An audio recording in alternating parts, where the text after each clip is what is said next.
Žie, dar vieną fūrą neša iš šono. Jei pasodins, reiškia serijos sekmadienį nebus. Jei kam reikės labavūchos plovimo, kreipkitės. Tai ką, chebra, kaip ir žadėjau, startuoja mūsų serijų maratonas. Ir pirmoji serijoje pamatysit, varom mes į Olandiją, pirkti automobilių. Žiūrėkit su kokiu aparatu. Iš karto, karočiui, pasikrausim į fūrą 3 mašinas, 4 ir viskas, nereikės tralų. O taip pat logiškai važiuojam. O jeigu rimtai, kaip visat pisų protą, važiuojam su T4 busu. Buvo pasirinkimas važiuoti su Volvo, bet visgi važiuosim su T-čiku, pavadinkim jį taip. Kodėl? Nes yra vietos ir permėgot jame ir taip toliau, netaip pavargsim. Gal kokį mocą užsikrausim, dviračių dar jei bus pardavimui kažką tokio.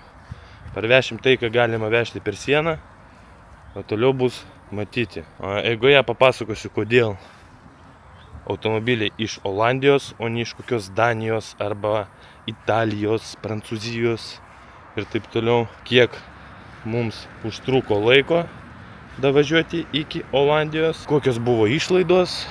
Viską papasakosiu, viską parodysiu, kad plius minus žinotumėt, kad čia, pavadinkim, auto vežėjų duona nėra tokia labai saldi, kaip atrodo, nes, pavyzdžiui, aš mėgstu sutaupyti pinigėlių, nes išlaidauti važiuojant pirkti automobilius, taip pat suprantat, grubiai sakant, tu vieną mašiną atveži į Lietuvą ir, reiškia, tik tai tau ta viena mašina atperka visą tavo, pavadinkim tai, paėstkę. Tai dėl to renkuosi pataupyti, kad daugiau uždirbti. Važiuosim 3, mano kolega ir vairuotojas Tadikas. Ir matysite dar ne kartą jį, manau, šiose serijose savaitiniai. Kas dar? Kodėl važiuojam 3? Nes nusprendėm, kad vienas vairuotojas su savo mašina atgabens savo mašiną vėliau į Lietuvą, o mes su Robertu važiuosim savo chodu su nupirktais automobiliais. Plius tuo pačiu ir patikrinsim juos, nes važiuoti tikrai nemažai. Žiūrint iš kurios vietos Olandijos, tai grubiai iki Lietuvos 2000 km. Kodėl savo chodu? Nes tai yra pigiau. Sakau, eigoje viską papasakosiu, kodėl, kas kaip. Na, o toliau važiuojam ir žiūrim, kas čia gausis. Tai laikas pas mus, Robertai, kiek laiko? 18:04, mes esam Nemenčiniai. Ir greit, manau, būsim jau Olandijoje. Tai va, būse vietos dafiga, staliukas alučiui pasistatyti šaltam irgi yra. Aš kol kas iš galo kaip ponas. Pasižiūrėsim, kas bus po keletas valandų. Tai ką, T4 privalumai. Daug vietos, kondiškė veikia. Sunku bus tik tai Vokietijoje ir Lenkijoje, nors mes Vokietiją ir Lenkiją pravažiuosim vakare, tai karšto nebus. Stengsimės ir grįžinėti irgi vakare, kad nekankint mašinos, kai bus 35-40 laipsnių šilumos. Ir, aišku, reikės išsimegoti prieš važiuojant. Dar neaišku, kada važiuosim atgal, nes neaišku, ką ir pirksim. Radau internetu keletas variantų, bet kaip visat, nuvažiuoju į vietą ir ten jau bus aiškiau. Tvarkingi jie, netvarkingi, geri, negeri.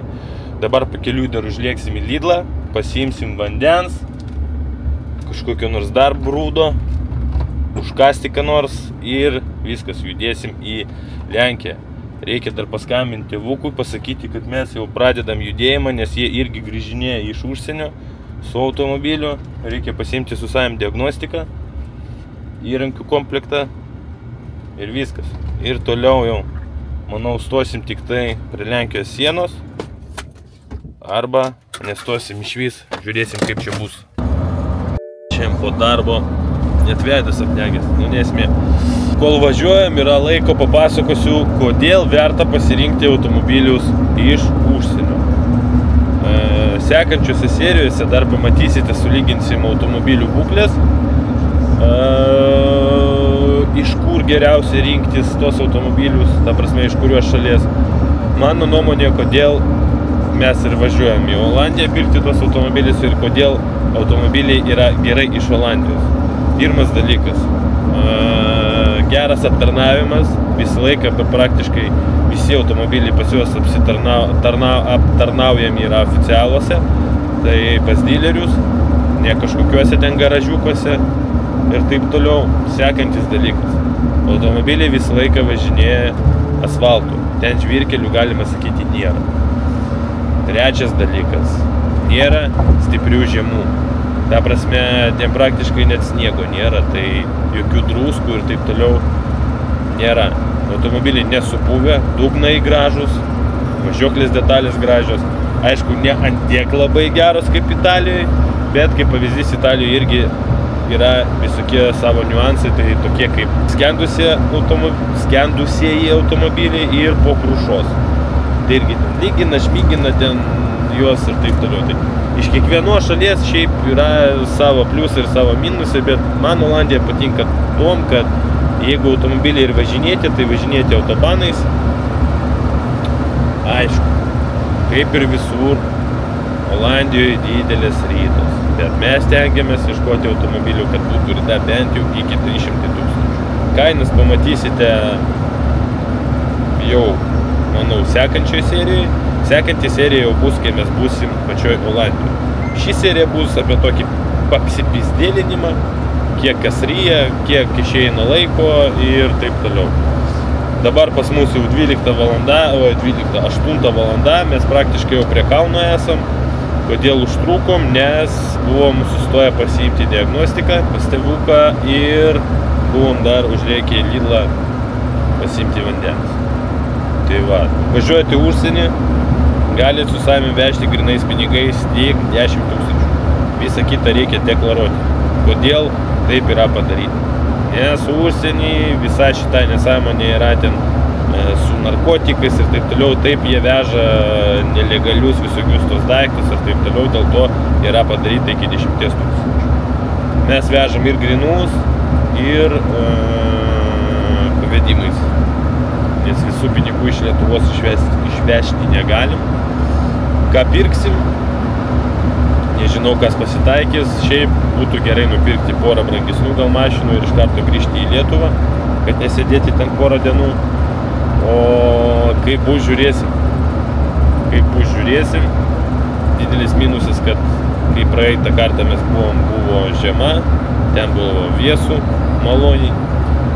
O dabar yra vasara karšta, tad bus didelis nuovargis ir bus problemų. Mėginsim sutaupyti, jeigu bus galimybė, mėgosim būsę. Dušas išmuša ir taip toliau, viskas yra degalinėse. 2 ar 3 eurus susimoki, nueini, išsiplauni, ką tau reikia, išsivalai dantis ir lėki toliau.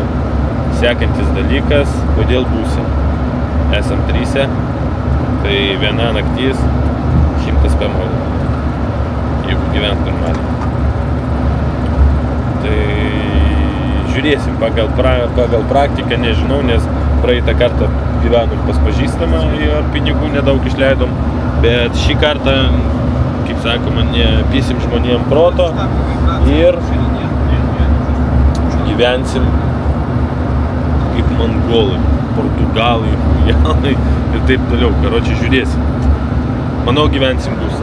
Jeigu bus per karštą, tada ieškosim per bookingą kažką Amsterdame, nes iš Amsterdamo geriausios lokacijos važinėti aikštelės ir taip toliau. Šiaip pagal idėją sakau tiem žmonėm, kurie galvoja, kad čia tie pirigupai daug uždirba, viskas čia paprasta ir taip toliau. Tai vat, mano serijose pamatysite, kiek tie automobiliai kainuoja ten ir ką realiai praktiškai mes uždirbame. Ir suprasit, kad čia nėra tikrai lengva duona, pavadinkim taip, čia darbas toks Europą. Tai vat, mes ką, mes judam. Tai vat, manau, šita serija bus pirmadienį. Tai pirmadienį bus pizdelinimo serija. Antradienis padarysim taip, kiek vat mes būsim Olandijoje dienų, aš tiek filmuosiu ir tai kiekvieną dieną išleidinėsim seriją. Čia bus jums toks tipo ale live vlogas kažkoks. Tai vat, šiandien bus tikriausiai tai, ką žiūrit pirmadienis. Pirmadienį mes važiuojam, arba sekmadienis, nežinau. Ir šiandien sekmadienis, tai va sekmadienį mes važiuojam tenais, iš ryto būsim pirmadienį jau Olandijoje. Ir ten žiūrėsim, kas pas mus gausis, ką rasti, ką nupirkti, kaip mes automobilius apžiūrim ir taip toliau. Tai dar, kodėl privalumas pirkti automobilius iš aikštelės? Nes mes automobilius parinkinėjam užsienyje, kaip savo. Mes tikrai nepardavinėsim šūdo kažkokio Lietuvoje aikštelį, kad gaidint savo vardą. Antras dalykas, mes parinkam automobilius tokius, dažniausiai mes su tais automobiliais grįžtam į Lietuvą. Tai su blogu automobiliu patys suprantam. Tikrai nerizikuosim, nevažiuosim beveik 2000 km, dar plus per Vokietiją, kur negalime sustoti kelkraštėje, nes iš karto ten kosmosas daugiausias, kad tave iš ten išveš. Tai dėl to darom taip, kad automobilis būtų tvarkingas. Tai va dar kartą pasikartosiu, kodėl yra gerai pirkti iš aikštelių automobilius ir iš tų žmonių, kurie važiuoja patys juos pirkti į užsienį, nes jie parinkinėja automobilį kuo geresnės būklės. Tai va. Pasižiūrėsim, ką mes rasim. Nežinau, šį kartą gal ne tik Volvo atvešim į Lietuvą, gal BMW, kokią Audi, bus matyti. Reikia iš pradžių davažiuoti iki ten, o toliau jau judėsim, žiūrėsim, ieškosim. Keletą aikštelių bus, pafilmuosim kas kaip ir viską žinosim. Tad dar susitiksim kelyje, pafilmuosim, parodysim, kaip tas kelias atrodo, ar paprasta viskas ar ne. Vairuotojas mūsų važiuos kiek galės, toliau manau aš važiuosiu. Šiaip jeigu aš važiuočiau, tai tikrai iki Vokietijos lengvai dalėkčiau, nes praeitą kartą 2 kartus važiavęs esu, net daugiau, 3 ar 4 į Olandiją, bet paskutinius 2 kartus visą Lenkiją ir praktiškai pusę Vokietijos pravažiuodavau lengvai čia naktį. Tai 10 valandų, 12 be praktiškai sustojimo, tik užsipilt kurą, galėjau drąsiai važiuoti. Dabar, šiandien anksti atsikėlęs po darbo, dar plius sekmadienį po darbo. O kada šiaip perikupai dirbu. Sunkus laikai. Tai žiūrėsim.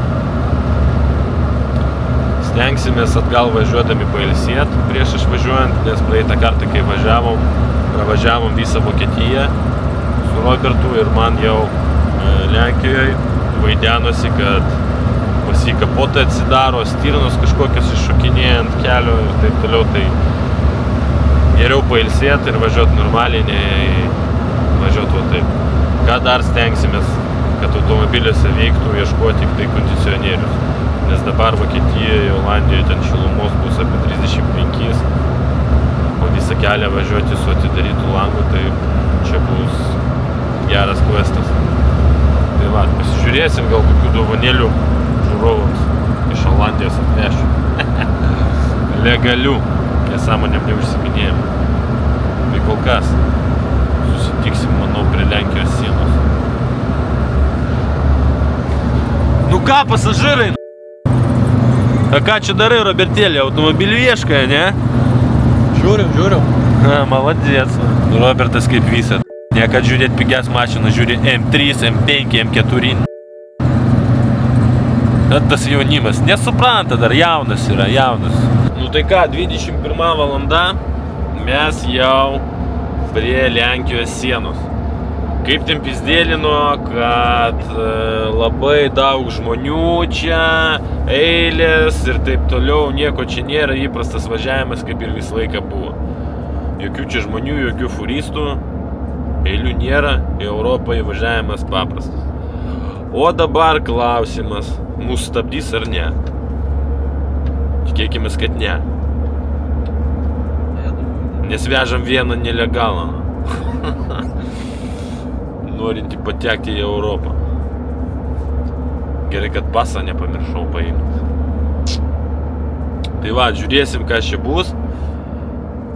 Tuo, kai būsim arčiau prie sienos, gal nufilmuosiu, kaip čia atrodo, kad tikrai nieko čia nėra. Nu, pakrainį merė. Dabar va taip yra. Važiuojam, jokių problemų. Kaip visat keliai dar tvarkomi, nieko čia nesutvarkė. Vairuotojas sako, kodėl galvoja, kad mūsų stabdys, nes busas tamsintas ir paliubomų veža kažkokią kontrabandą. O mesgi paliubomų vežam kažką tai. Pažiūrėsim. Jei pasodins, reiškia serijos sekmadienį nebus. Arba pirmadienį, kada mes ten grįšim, kada spės žurnaliuką viskas sukonstruot, sulipdyt, visą mano šitą prifilmuotą nesąmonę. Pripratęs snukį prie tos kameros kišpato per visą ekraną jums televizorių atrodysiu. Neatrodysiu, o rodysiu savę. Nu tai ką, karočią, prašokom lenkišką sieną, net netikrino mūsų. Paklausė tik tai, kur važiuojam, kokių tikslų. O subuvki, papačiai do Holandijai įdėmai. Jokauju. Mes tvarkingi žmonės, tokiam nesąmonėm neužsiminėjom. Sekantis tikriausiai sustojimas bus Varšava. O gal ir ne, o gal važiuosim non-stopu. Aš vat galvoju, gal ant keliuko paimti du alaus, kad būtų smagiau važiuoti, bet po to pagalvoju, reikėsgi vairuoti. O neblaiviam vairuoti čia yra blogai. Tai va, Lenkijos sieną prašokom, viskas lengvai, viskas paprastai, jokių ten bajerių, nieko čia nėra, jokių ten, kaip rašo straipsniuose, kad ten, blėte, eilės, nevažiuokit ir taip toliau. Все čia, wszystko bardzo dobrze. To kurwa jedziemy dalej. Włączam się, kiedy będzie coś pokazać. Co ty, Robert, masz tutaj? Nichuja себе, блядь, канапки, Польща będziemy jeść. A smacznie jak? Мультивану привалумай і раз стало. Перекус таксиста чек. Дар Варшава не провожав. Ар провожав. Ніхуя не провожав. Качарайка з киші, блядь, то вообще-то свиска сувалькис, короче. Варшава нахуй. 11 valandų на польське. Į vokiškos sienos, kiek mes turim ten kilometrų? 474 kilometrai. Kas čia su ta kamera? Blokiai.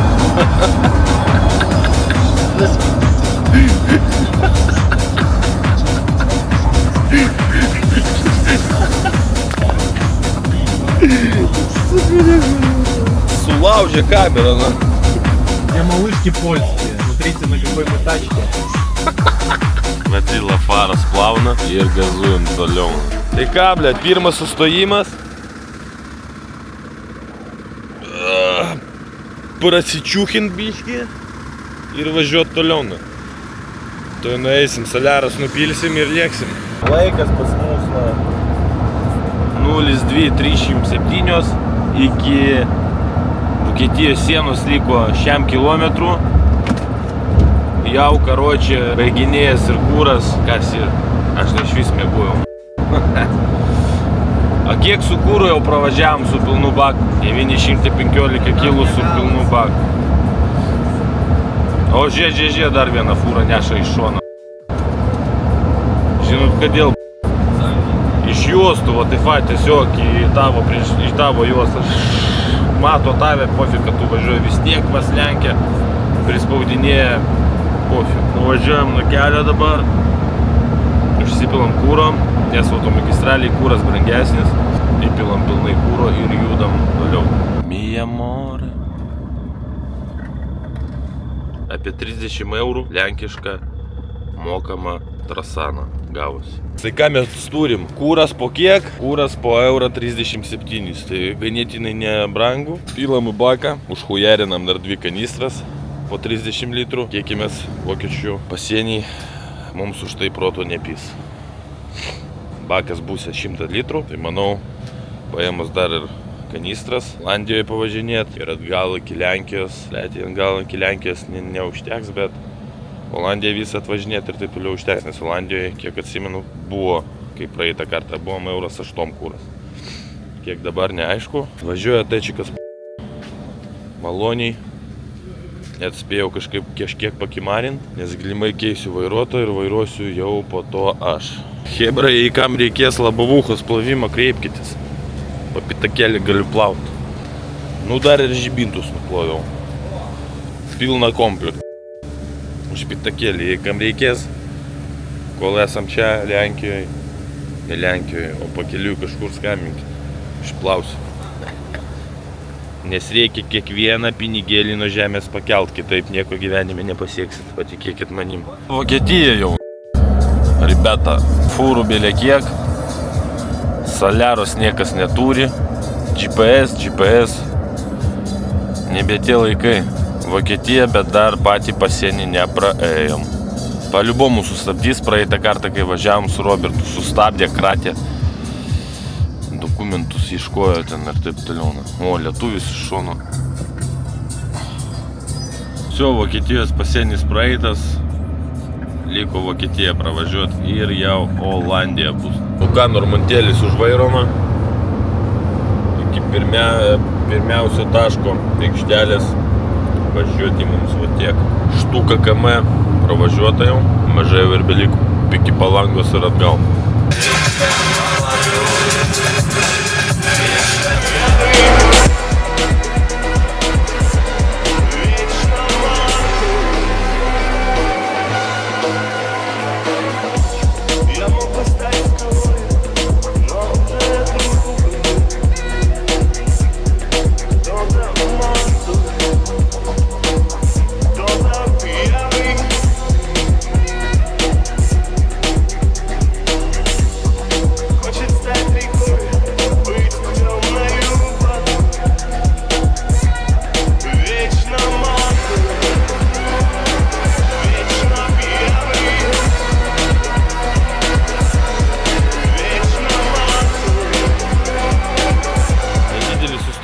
Prieš Olandiją, iki Olandijos liko 105 km, pasikeisim, važiuos Rubailą už vairo jau.